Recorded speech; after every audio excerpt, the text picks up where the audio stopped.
খাবার দিয়েছিলাম, পাশাপাশি গাছটাকে আমি প্রুনিং করেছিলাম, ভিতরের ওকে যত ডাল ছিল সবগুলো আমি ছাঁটাই করেছিলাম। এবার দেখেন তার ফলাফলটা দেখেন। আমাকে অনেকে জিজ্ঞেস করেন ভাই কোন জাত কোন জাত, তো আমি আজকে যদি বলি যে এটা থাইল্যান্ডের মাটিতে বসে আমি ভিডিও করছি, তো আপনারা কি বিশ্বাস করবেন? বাংলাদেশের মাটিতেই বাংলাদেশের লটকন পর্যাপ্ত পরিমাণে আসে, এটাকে আমি তাই বলে কোনো লাভ নেই। এরা সব আমাদের দেশি। এখানে উন্নত ভ্যারাইটি, দেখেন ঘাসের কারণে অনেকগুলা ফল নষ্ট হয়েছে, তারপরও যতগুলো রয়েছে গাছের গোড়ায় মোটামুটি অনেক ফলই গাছের গোড়ায় রয়েছে, দেখছেন মাশাআল্লাহ। তো আজকে আমি আপনাদেরকে আজকের ভিডিওতে দেখাবো আমি লটকন গাছগুলা কিরকম জায়গায় রোপণ করছি। আর আমরা উপর দিকে একটু দেখি, এদিকে একটা গাছ আছে, ওইদিকে আর একটা গাছ আছে, মাঝখানে এই লটকন গাছটা আমরা রোপণ করতে পারছি।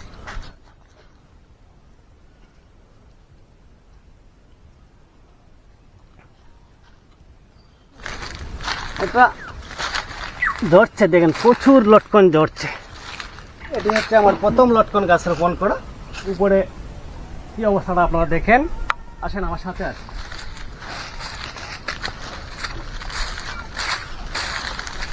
এই গাছগুলা মূলত ছায়াযুক্ত জায়গায় লাগানো যায়, যে জায়গা আপনার কোনো হিসাবের নাই, এই জায়গায় একটি গাছ লাগিয়ে দিলে গাছ হয়ে যাবে। এটারও গোড়ায় লটকন আসছে, আর এটাও কিন্তু দুই দিকে কাঁঠাল গাছের ঠিক মাঝখানে লাগানো।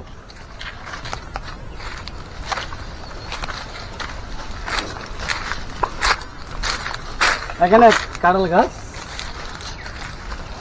আর ঠিক এই জায়গায় দেখেন আমার লটকনের গাছ, যে লটকন ধরছে।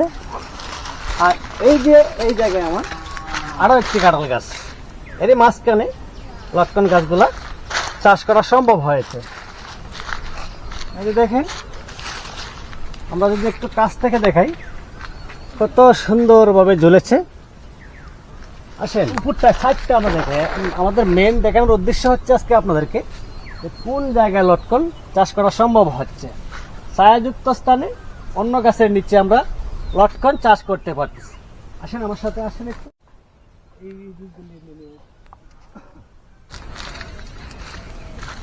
আপনারা যে গাছটা এখন দেখছেন, অনেকে আমাকে হয়তো এই প্রশ্নটা করতে পারেন যে তাহলে ভাই আপনার এই গাছগুলোর বয়স কত? আমার এই গাছগুলোর বয়স 4 বছর। গ্রাফটিং করে চারা লাগিয়েছিলাম আমি, ডাইরেক্ট বীজের চারাই এখানে রোপণ করেছিলাম, আর এই জায়গায় আমি পরে গ্রাফটিং করেছিলাম। তো গত বছর অল্প কয়টা এই গাছে আসছিল, এবছর দেখতেছি অনেকগুলাই আসছে, কড়া বেশি, এবার বৃষ্টি কম, এই কারণে ফলগুলো অনেকটা ঝরে যাচ্ছে। এগুলো যদি উপর দিকটা দেখেন, উপর দিকটা কিন্তু কাঁঠালের গাছ রয়েছে। এখানে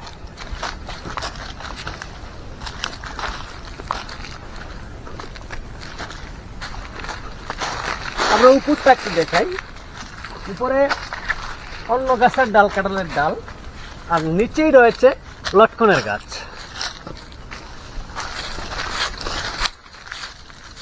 এই দেখেন মোটামুটি অনেকগুলা গাছই আমার এবার ফল হয়েছে, আর যেগুলোতে হয় নাই আমি হতাশ হই নাই, কারণ আমার নিজ হাতে দেখে গ্রাফটিং করেছি। এগুলা আমি মা গাছ থেকে সায়ান সংগ্রহ করেছি।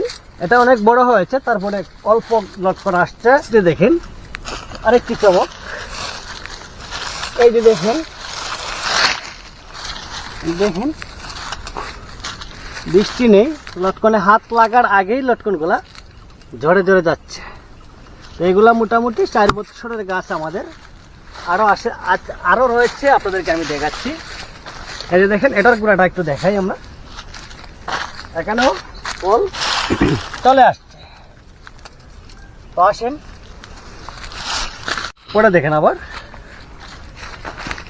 এখানে যে আরো একটি গাছ দেখতে পাচ্ছেন, এই দুটি গাছ সর্বপ্রথম আমার লাগানো, আর বাড়ির ভিতরে রয়েছে আরো 2-3টি গাছ। তো এই গাছগুলো যখন আমি রোপণ করেছিলাম, উপরে ছায়া বড় গাছ, এর নিচে লাগিয়েছিলাম।